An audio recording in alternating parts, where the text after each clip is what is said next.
question number 3, can you share some of your best practices in operating this shop? Best practices. Yung una, yung consistency po namin sa timpla. Ayun, we always monitor every General Assembly kung yung formula namin sa drinks, tapos yung standards and processes namin dun sa ginagawa namin sa food o yung pagluluto ng food ay laging tama. Ayun, one of our best practices is yung consistency dun sa timpla ng coffee, timpla ng drinks, at yung pagluluto. Pangalawa, yung pagkakaroon ng General Assembly.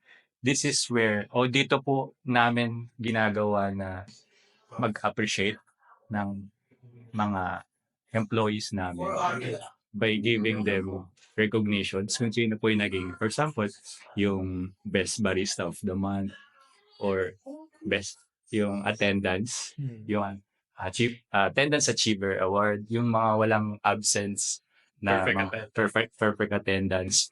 Then pangatlo, yung cleanliness at yung maintenance ng store. Then kasi pag nasa food industry ka, kailangan talaga na dapat na meron kang best practices yung cleanliness at yung maintenance ng store. Dapat hindi yun mawala.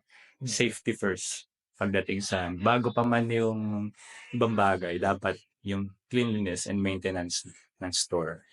Any addition, bro? Ayun, just like what Ivan is saying, as an entrepreneur, we really have to invest in our people, making sure that they are aligned with our visions. So they are the doer of the mission every day. So kung nagagawa ba nila yung trabaho nila ng maayos in accordance dun sa gusto ng brand for itself.